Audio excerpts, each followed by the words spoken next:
Chapter 14.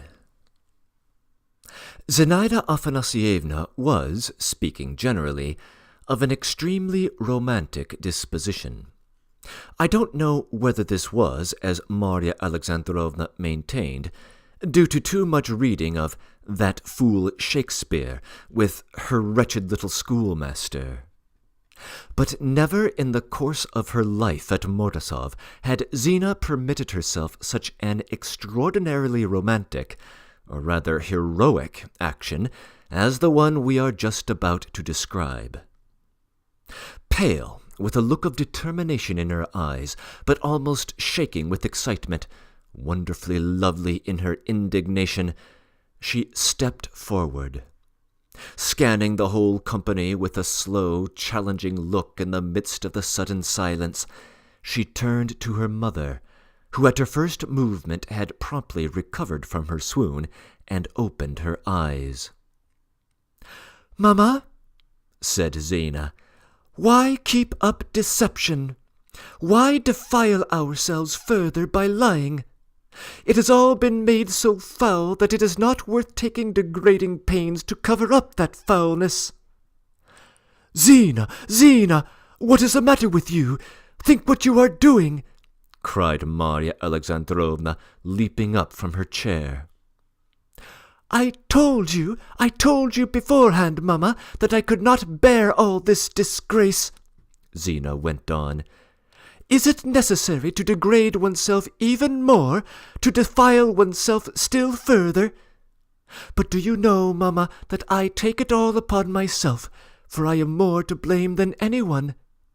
I, by consenting, set this vile intrigue going.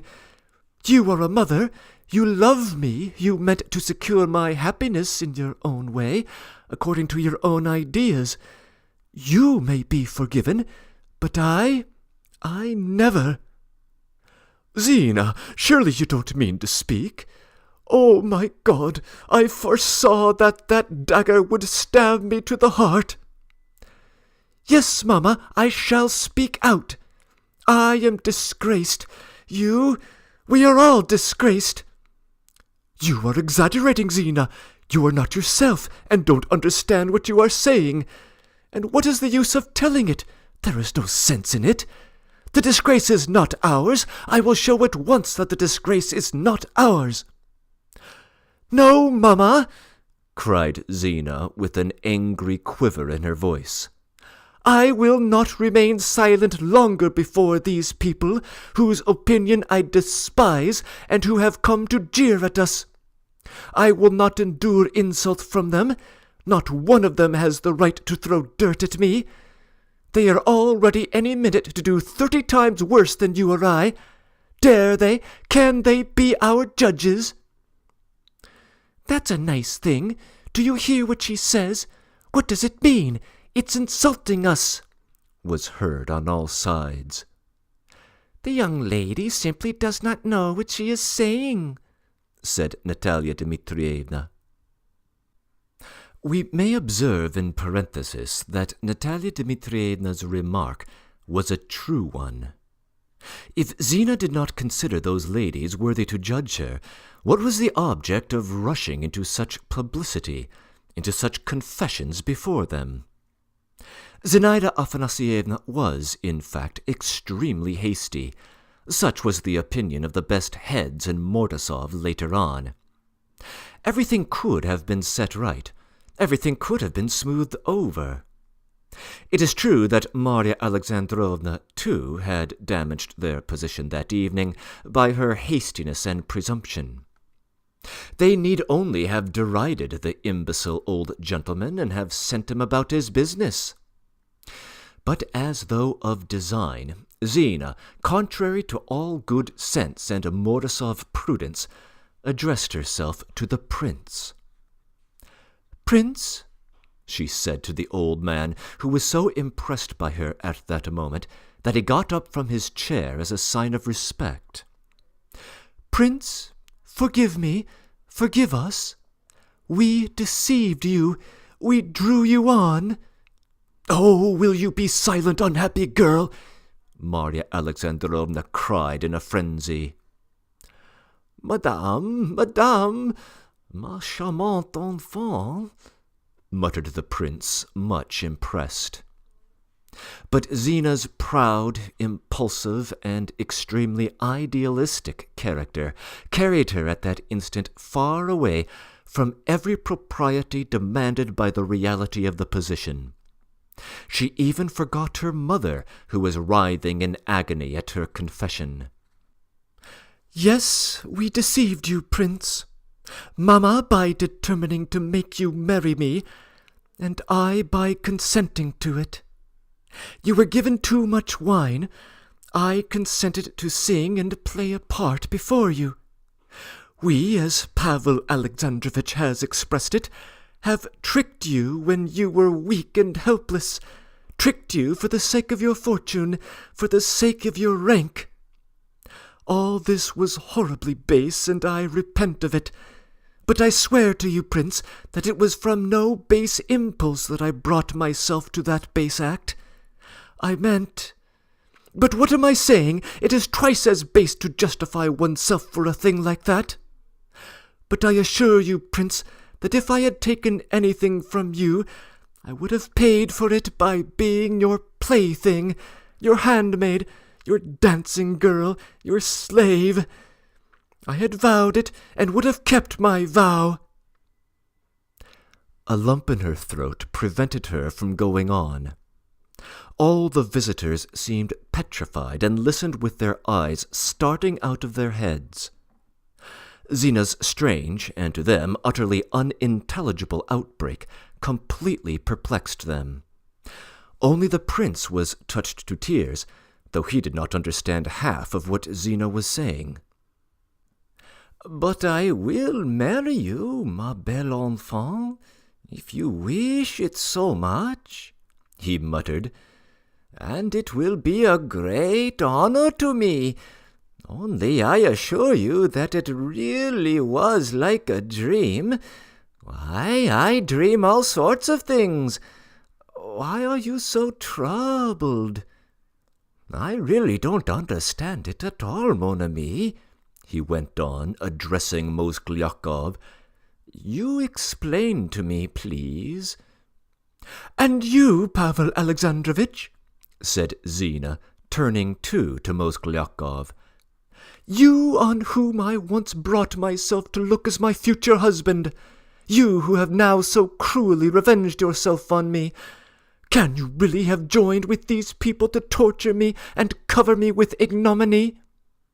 And you told me you loved me. But it is not for me to preach to you. I am more to blame than you.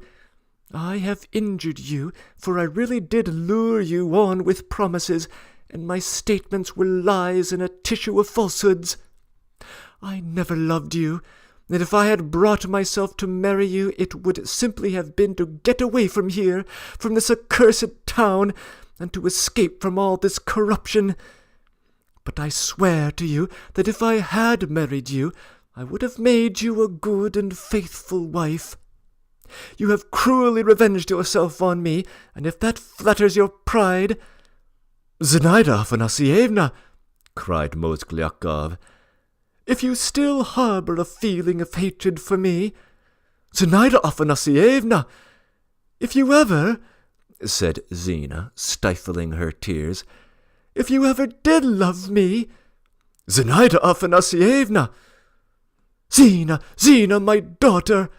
wailed Marya Alexandrovna. "I am a scoundrel, Zinaida Afanasievna. I am a scoundrel and nothing else," declared Mozgliakov, and general excitement followed. Cries of surprise and indignation were raised, but Mozgliakov stood as though rooted to the spot, incapable of thought or speech. For weak and shallow characters, accustomed to habitual subordination, who have dared at last to be moved to wrath and to protest, in short, to be resolute and consistent, there is always a line, a limit, to their resolution and consistency, which is soon reached. Their protest is apt at first to be most vigorous. Their energy even approaches frenzy. They fling themselves against obstacles as though with closed eyes, and always take upon themselves burdens beyond their strength. But reaching a certain point, the frenzied man, as though frightened at himself, stops short, dumbfounded with the awful question, "What is this that I have done?" Then at once he grows limp, whimpers, asks for explanations, drops on his knees, begs forgiveness, implores that all shall be as before, only quickly as possible. This is almost exactly what happened now with Mozgliakov. After having been beside himself with fury, having invited trouble which now he ascribed entirely to himself alone, having satisfied his vanity and indignation, and beginning to hate himself for it, he stopped short, conscience-stricken, before Zina's unexpected outbreak. Her last words crushed him completely. To rush from one extreme to another was the work of a minute. "I am an ass, Zinaida Afanasievna!" he cried in a rush of frantic penitence. "No, what's an ass? An ass would be nothing. I am incomparably worse than an ass. But I will show you, Zinaida Afanasievna, I will show you that even an ass may be an honorable man. Uncle, I deceived you. It was I deceived you. You were not asleep. You really did make an offer. And I, like a scoundrel, out of revenge for having been refused, persuaded you that it had all been a dream." "Wonderfully interesting things are coming out," whispered Natalia Dmitrievna in Anna Nikolaevna's ear. "My dear," answered the prince, "please calm yourself. You really frighten me with your shouting. I assure you that you are mistaken. I am ready to be married by all means if it is necessary, but, you assured me yourself that it was only a dream." "Oh, how can I convince you? Tell me how to convince him." Uncle, you know it's an important matter, most important, affecting family honor. Reflect, consider." "My dear, certainly I will reflect. Stay, let me recall it all in order. At first I dreamed of my coachman, Theophil." "Oh, it is not a question of Theophil now, uncle." "Oh, well, I suppose it is not a question of him now. Then there was Napoleon, and then we seemed to be drinking tea, and a lady came and ate up all the sugar." "But, uncle," Mozgliakov bawled in the confusion of his mind, "why, it was Marya Alexandrovna herself told us that this morning about Natalia Dmitrievna. Why, I was here and heard it myself. I was hiding and looking at you through the keyhole." "What, Marya Alexandrovna?" Natalia Dmitrievna broke in. "So you told the prince, too, that I stole the sugar out of your sugar basin? So I come to steal your sugar, do I?" "Get away with you!" cried Marya Alexandrovna, reduced to despair. "No, I won't go away, Marya Alexandrovna. Don't dare to speak to me like that. So I stole your sugar, did I? I have been hearing for a long time that you tell such nasty stories about me. Sophia Petrovna gave me an exact account of it. So I steal your sugar, do I?" "But, mesdames," cried the prince, "it was only a dream, you know. Why, I dream all sorts of things." "Cursed tub!" Marya Alexandrovna muttered in an undertone. "So I am a tub, am I?" shrieked Natalia Dmitrievna. "And who are you? I have known for ever so long that you called me a tub. I have got a husband anyway, while you've got a fool." "Oh, yes, I remember there was a tub, too," muttered the prince, unconsciously recalling his conversation with Marya Alexandrovna that morning. So you're insulting a lady too? How dare you, Prince, insult a lady? If I am a tub, you have no legs. Who? I have no legs? Yes, no legs and no teeth either, so that's what you are. Yes, and only one eye, too, shouted Marya Alexandrovna. You have stays instead of ribs, said Natalia Dmitrievna. Your face is worked by springs. You've no hair, and the idiot has a false moustache, cried Marya Alexandrovna. Do at least leave me my nose, Marya Stepanovna, cried the prince, overwhelmed by such sudden candor. My dear, was it you gave me away? Did you tell them that my hair was false?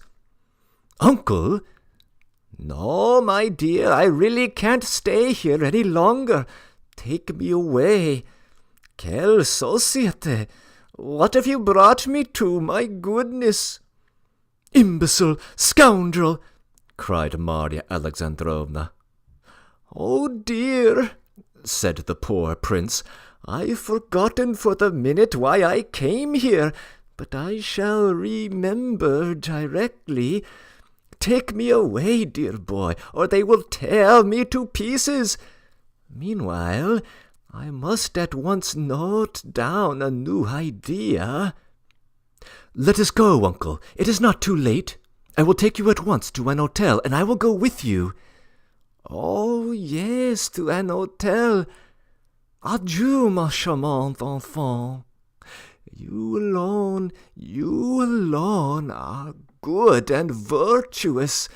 You are an honorable girl. Come along, my dear boy. Oh dear, oh dear. But I will not describe the conclusion of the unpleasant scene which took place on the prince's departure. The visitors dispersed with shrill scoldings and abuse. Marya Alexandrovna was left at last alone in the midst of the ruins of her former glory. Alas, power, glory, consequence, all had vanished in that one evening. Marya Alexandrovna realized that she could never rise to her former height. Her despotic rule over local society, which had lasted long years, was annihilated forever. What was left her now? To be philosophical? But she was not philosophical. She was in a paroxysm of rage all night. Zina was dishonored. There would be endless gossip and scandal. Horrors! As a faithful historian, I ought to mention that from this frenzy, the chief sufferer was Afanasy Matveyevich, who took refuge at last in the lumber room and stayed there freezing till morning. At last the morning came, but it brought nothing good. Misfortunes never come singly.